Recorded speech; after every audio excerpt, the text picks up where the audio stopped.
Hello, welcome to a part of my room that you haven't really seen before.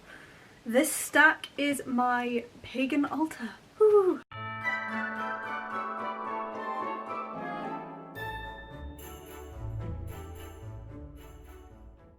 Today I'm going to show you how to make incense. I'm going to be making Yule incense so I can put it around my Yule log and burn it. If you want to see me foraging for my Yule log, it's a Yule twig, I'm going to put a card up here because that is a video I had so much fun making. I got to leave the house. I've been reading this book. It is called Incense Magic by Carl F. Neill. It is very good. I think me and him subscribe to the same sort of values when it comes to our magic, in the sense that it's intent that really matters. You don't need all of these really expensive ingredients that other pagans will try and sell you because it's the only one that can do the job. It is intent mostly. All of the attributions that he talked about in his book are mostly just guidelines. You can use whatever you want. So without further ado. Making incense also came up in this video up here in homemade gifts. If you also make incense, it makes a wonderful gift. And I'm going to show you gift making incense now too. This is my shelf where I keep all of my incense stuff. Let's just grab some of those. Two different types of frankincense resin, because of course. Lavender that I picked from a lavender plant back home, and they have been dried. All of the flowers on it have been picked by hand by me. It took me hours. This is cinnamon.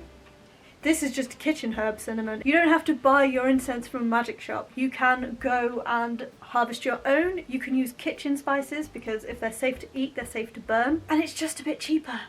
This is my Samhain incense that I made by hand from scratch. So we don't actually need that. Let's put that one over there. This says cardamom pobs, but it's actually pine needles. And this is dried juniper berry, which smells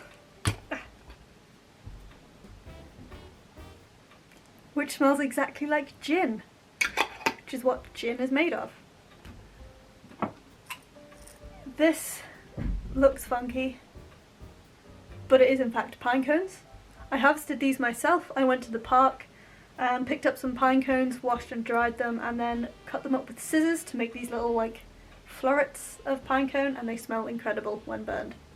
And then lastly, I have rose petals. Please ignore any banging you hear. My landlord has just come to pry a window out. Just got my step ladder because I need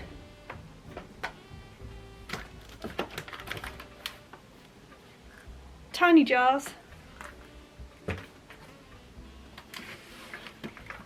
and bigger jars. I made a little list of the things that I'm going to use in my incense. So I'm going to be using pine, so I'm going to use the pine needles and the pine cone. Pine generally represents protection, healing and fertility. I'm also going to be using juniper, which generally symbolises protection, health and sanctification. And then I'm also going to be using frankincense because you gotta, and it represents protection, summoning and cleansing. All of these things have attributes of winter, which is the point. The protection, the healing, fertility, sanctification, all of that. That's not what I'm putting into the incense, but a side effect of it, and if you decided to use the incense for that after a Yule ritual, it would do that as well, because it's all about intent. So I'm going to grab my big jar. Smells like a clean jar. Let me just tilt you down a bit. Okay, so I've got my jar, and then what I use to handle my incense is sugar tongs. You can get specific incense tongs, but I picked 6 pairs of these up for about £1.20, and it works just as good. I also should have a spoon somewhere because I want to. This is the size of the mixing vessel and this is the size of the pinch, so. But that's fine, we can work with that. So if we start with pine, because these are big parts of incense, and by big I don't mean important, I mean these are the biggest bits. There's so much that goes into incense making. I'm trying to make this quick and simple. Ideally what I would like to do, because I only have juniper berries in a powder, is I would have them all as powders because powder burns quicker. But because I've got different things in different sizes, so I've got a wood, a leaf, a powdered berry and a resin, they're all going to burn at different rates. So wood burns slowest, ground up leaves and berries burn quickest. Resin is somewhere in the middle, and whole pine needles are also somewhere in the middle because they're quite fibrous. So this isn't really going to have an even burn time, but you are going to get sort of like a progression of scent, which is honestly a joy, but some people don't want that. I would like that. So I'm okay with it, but that's something to bear in mind. I'm going to put in pine needles first, because I think pine is going to make up the bulk of my incense. So okay. This is the size of the pinch, and it's got about 10 needles in it, so I'm just going to pour it.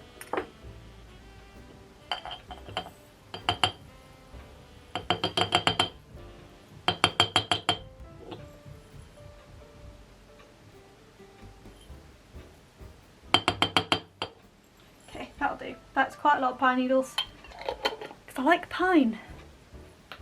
We can go back up there. Make sure you have a sniff. Very piney, good. Okay, so what I'm going to do now is juniper berries. I really wish I had a spoon, but that's fine. We don't need a spoon. And again, I'm just going to pour it in.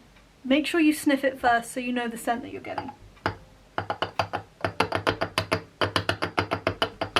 And because this is going to burn quite fast, you can put a lot of it in. But what I'm going to do is gonna leave it at there, put the lid on and have a little shake. I'm gonna mix it up together quite vigorously.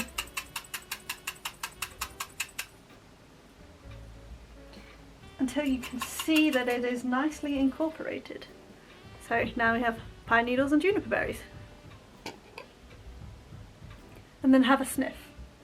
Now what I'm going to do is I'm going to add a few of these pine cone florets. You don't need loads of these, and what I do is I put them in the incense, but then I also, when I'm giving as a gift, or even not, I have a little jar of these separately. So when I'm burning on charcoal, I layer one of these onto the charcoal, and then I put the incense on that, and that helps just give like a slower burn or a lower burn temperature, or mix the scents properly. But some of these do go in the jar. I only need a few. Shake. I don't know if you can see as well, all of the powder will sink to the bottom, and then the larger parts will just sit on top, and for some reason all of the pine florets have just stayed on top. So sometimes you need to invert the jar to shake it, and always shake it before you use it. And then I'm going to put a little bit of frankincense in there. Oh, it smells so good. With this, because it's a resin, you don't need very much. And again, it's something that you would probably benefit from putting in separately. But I am not going to do that.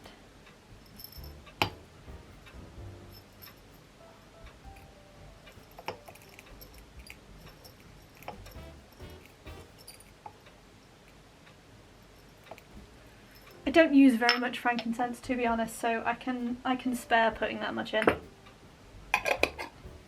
And then another shake. That is the finished incense. I will probably get through quite a bit of this while burning my Yule twig. So what I'm going to do now, because I intend on giving some of this as a gift, is I'm going to get one of my tiny jars and I'm going to transfer some in. And what you can see, annoyingly, is I have quite a lot of juniper still in the bottom, which means not a lot of it made it into the little jar. So I'm just going to add a little bit more so that they have the same balance of scent. And I am actually going to use the tongs for this because they're perfect for powder. 2 pinches should be enough. Put it on. it on and shake. So this is now a gift for somebody, and when I give somebody incense as a gift, I give them the stuff they need to burn it to. And the person I'm gifting this to is 0/low waste. So I'm gonna do my bit. I'm not gonna be giving them plastic. I'm gonna break open a tube of charcoal discs that I would already be using. So the plastic waste is my waste and not her waste. And just drop them in a jar. 1 jar of charcoal discs and a dirty hand. So that is incense as a gift. That is my Yule incense that I'm gonna burn with my Yule twig. So that is how I make Yule incense. I hope you've enjoyed this video. Don't forget to like it if you have. Drop a comment down below if you have any questions or any more incense related videos that you want to see. Subscribe to my channel if you haven't already and ring that notification bell so you get notified every single time I post a new video. Videos go up every Saturday at 6 PM UK time with at least 1 bonus video every single month.